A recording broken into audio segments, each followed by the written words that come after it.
avoid the warden, dress in all black. I can leave at... Hey. What did I tell you guys about showing up here unannounced? I'm in the shower prison play later, playing Ninja, okay? No, listen, nothing's going on. This is what we got for you today on the Degenerate Gambling Life. Don't say anything about anything. I'll catch you guys later, alright? And seriously, you gotta let me know when you're stopping by next time. Get out.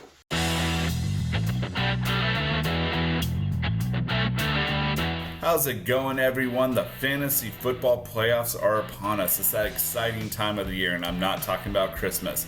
Hopefully you did as well as I did. I'm in the playoffs in 14 of my 19 leagues, so hopefully I keep winning, and I'll let you guys know.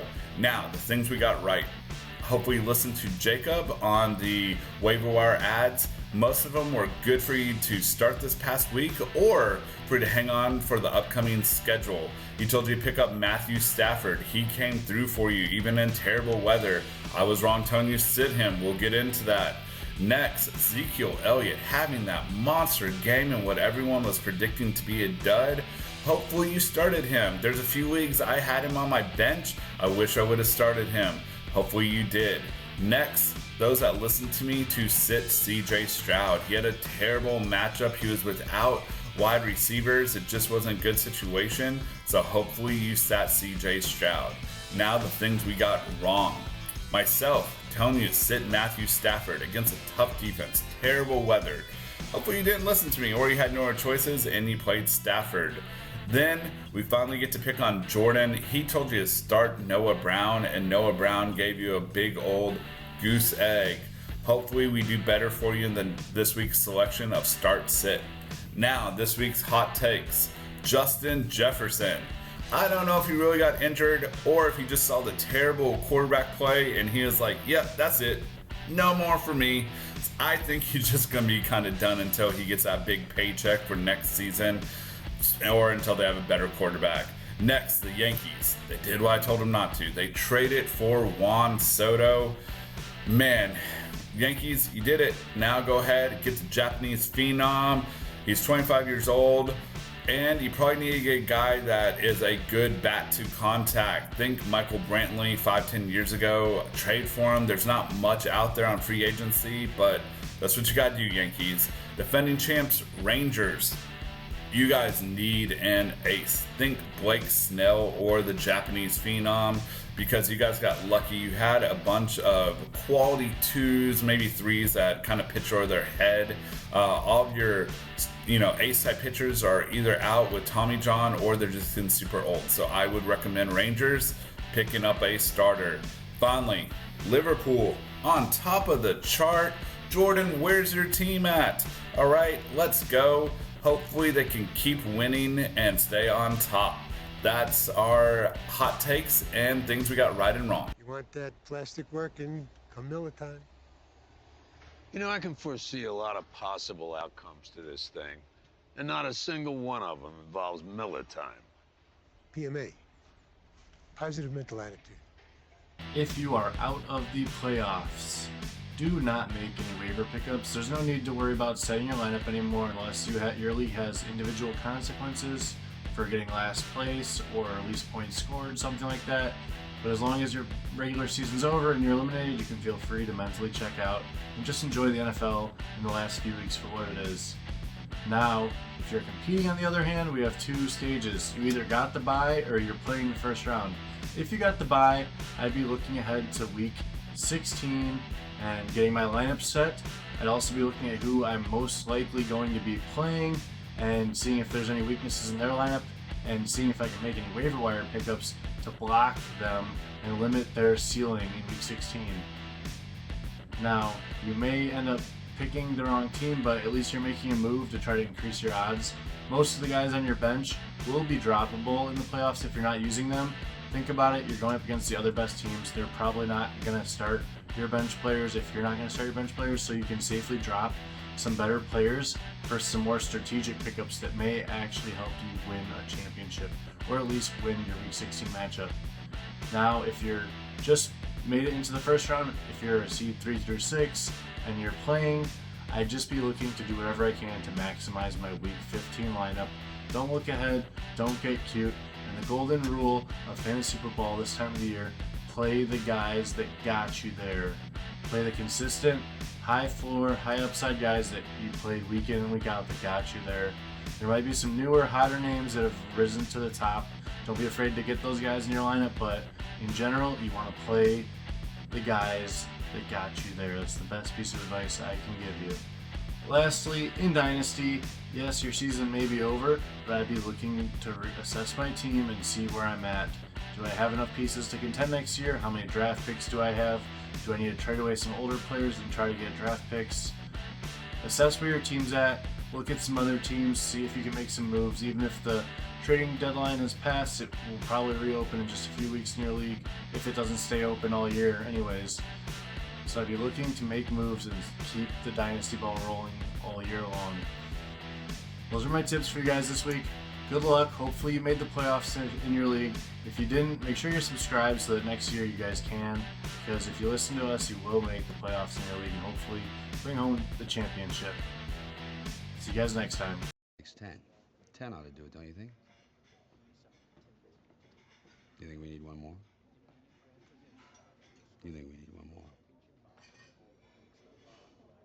All right, we'll get one more. What's up, guys? My name is Jacob Listowski with the Degenerate Gambling Life, and these are my top waiver wire pickups for Week 15. At QB, I have Matthew Stafford once again. Last week was his third straight 20-plus point fantasy game in a row. He's done this in tough matchups against the Browns and Ravens in the last 2 weeks. He has a good playoff schedule, so go get him if you can. Joe Flacco is another good option. He looks good in the Browns offense and has 2 good matchups in a row. He's worth picking up if you're weak at QB. At running back, Deontay Foreman looks like the main man in Chicago. I wouldn't start him this week, but stash him away for the playoffs in case you need some depth. Chase Brown is another interesting option who's getting decent playing time in the Bengals offense that is starting to look explosive. I wouldn't start him, but stash him away. At wide receiver, I have Odell Beckham. In 4 of his last 5 games, he's scored double-digit fantasy points. He's looking explosive again and is definitely worth a roster spot going forward into the playoffs. Wan'Dale Robinson looked good this week as well and is starting to develop a good chemistry with Tommy DeVito. I would roster him and potentially use him as a flex if you take an injury in the playoffs. Demarcus Robinson got 10 targets this week and has back-to-back double-digit fantasy point games. He could be worth a pickup as a depth piece in the playoffs. At tight end, we're sticking with our number 1 recommendation from last week, which was Isaiah Likely. Likely went off this week with 5 catches for 83 yards and a touchdown, and he's definitely startable going forward. Because I'm a stud. I'm ballsy. I don't take no from anyone. I smoke my stogie anywhere I want. I don't have to find a hideout place like you.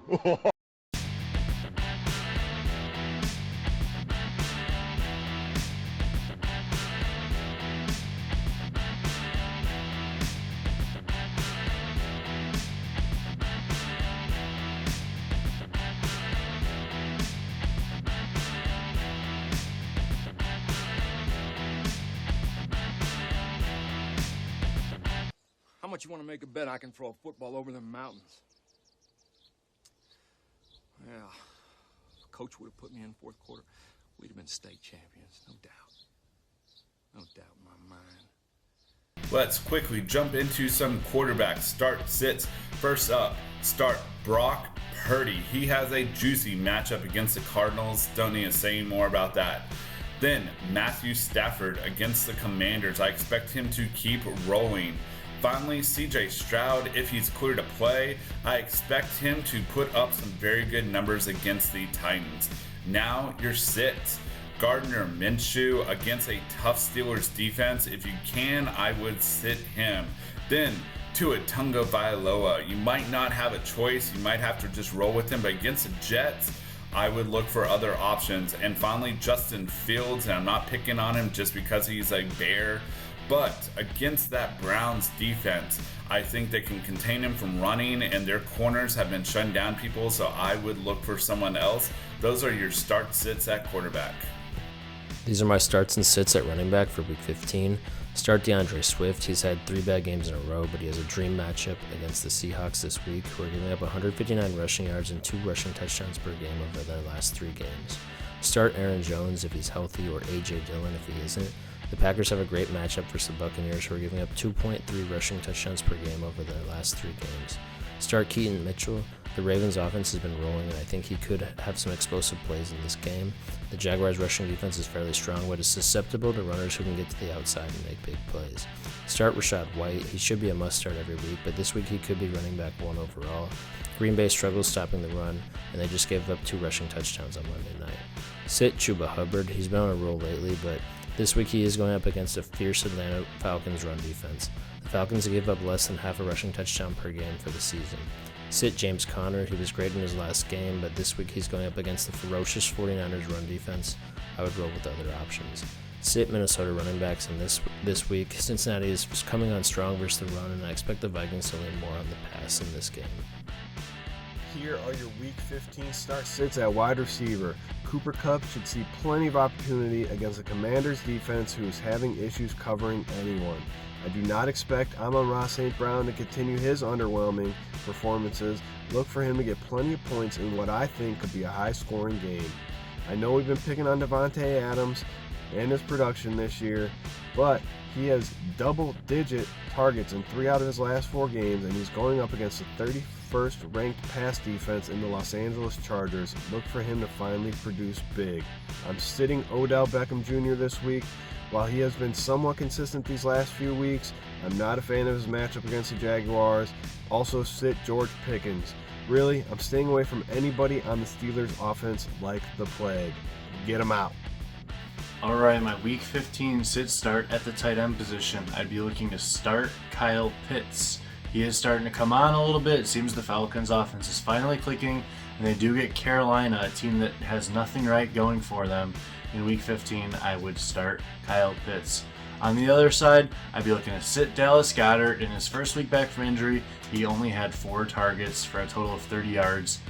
He is a very good real-life and fantasy tight end, but you just can't risk playing him in Week 15 this time of the year. If he goes off and you don't have a good tight end and you're still alive in Week 16, we can reassess then, but bench Dallas Goedert. Here are your Week 15 defenses to stream. Hopefully they help you move on in the fantasy playoffs. First up, we have the Saints versus the Giants. You have to pick up the Saints if you can. The Giants' O-line's been terrible, and the Saints have been getting after the quarterback. Next, we have the Falcons versus the Panthers. The Panthers' poor young quarterback is just running for his life, so if you're needing someone, you can definitely pick up the Falcons. Next, we have the Dolphins versus the Jets. I know the Jets also have a good defense, but it's probably taken. So the Dolphins against what's been a pretty anemic offense. I know they popped off last week, but that's a little bit of a fluke, so look for the Dolphins. And finally, the Chiefs versus the Patriots. I expect the Chiefs defense to pick it back up in a get-right game. They've been on a little bit of a skid, and I expect their offense and defense to get right versus the Patriots. Now, on to fantasy basketball, players that you can add that will hopefully help you win your week. First, we have Matthias Thybulle. He's on the Portland Trail Blazers. He's been a top 80 player all season, and he's been top 50 the last 2 weeks. He's actually available in over 70% of leagues. This is the type of player that people leave out there and they hang on to, like a Malcolm Brogdon, because they're like, oh, I know that name, but drop him. He's actually been outside the top 125. Matthias Thybulle gives you position flexibility at shooting guard and small forward. He's putting up 9 points, 3 3-pointers made a game, 5 rebounds, 2 assists, 3 steals, and 1 block. Next player we have is an old name we all know, Al Horford, Boston Celtics. He's actually been player 43 the last 2 weeks. He gives you a little bit of flexibility, being able to play power forward and center. He'll give you 13 points, 3 3-pointers made, 9 rebounds, 4 assists, 1 steal, and 2 blocks. Those are a couple of fantasy basketball players you can add on the waiver wire. I didn't think I'd ever need to tell you this, but I would be a bad parent if I didn't. Soccer was invented by European ladies to keep them busy while their husbands did the cooking. Why do you have to hate what you don't understand? I don't hate you, Bobby. I meant soccer. Oh, yeah, I hate soccer, yes. We are back with the degenerate last Adam minutes behind Jordan Tennis. Clearly clearly you could tell I'm feeling much better. Major League Soccer has crowned a new champion. The Columbus Crew defeated Los Angeles FC 2-1, claiming their third MLS Cup and their second in 4 years. Columbus opened up the scoring in the 30th minute thanks to a penalty kick coolly slotted home by Chucho Hernandez.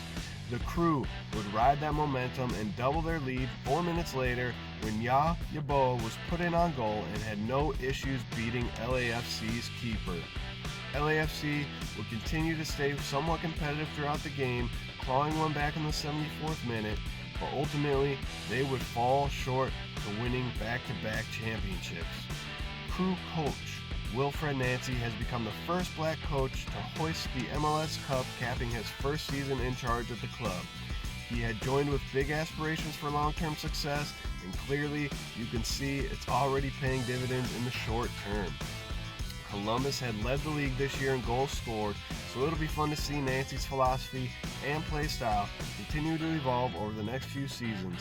We'll see if they will be able to do what LAFC was unable to do and go back-to-back when next season kicks off.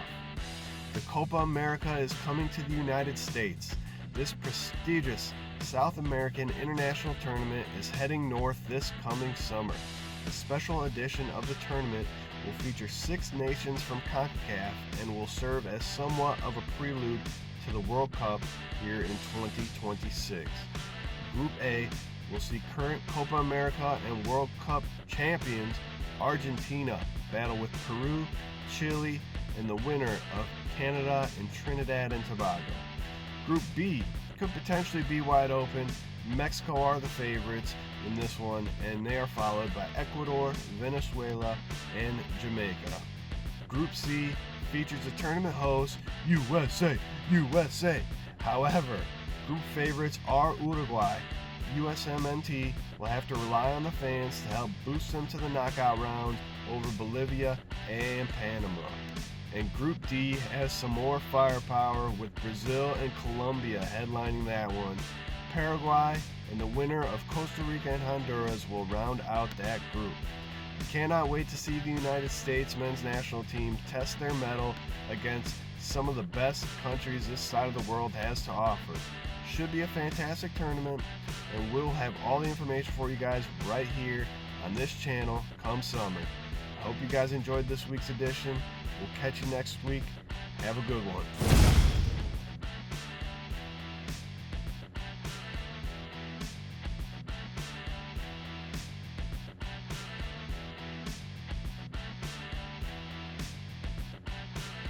Let's jump into a poker hand. I'm playing 1-2 at WinStar. I'm in the hijack position, and I look down at the Ace of Hearts and the King of Clubs, and I make it $13. The button, the big blind, and the middle position call. We go to a flop of Ace of Diamonds, 9 of Hearts, 8 of Clubs. Checks to me as I would expect it to. I bet $31. The button folds, the big blind calls. It's Old Man Coffee, so I'm kind of curious with him calling, and the middle position folds. Now, the turn comes, the 4 of Hearts. The big blind leads into me for $50. This kind of catches me off guard because I noticed in the past when he'd been betting it's whenever he had a made hand because of his player type, but I do make the call to see what's going to happen on the river. The river comes to 2 of spades.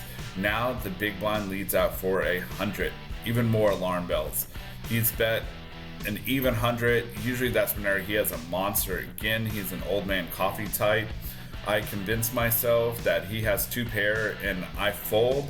He does later tell me that he had ace spades, 4 of spades, so he turned 2 pair, which absolutely makes sense why he started betting into me with his player type, which leads me to 2 kind of poker tips for you.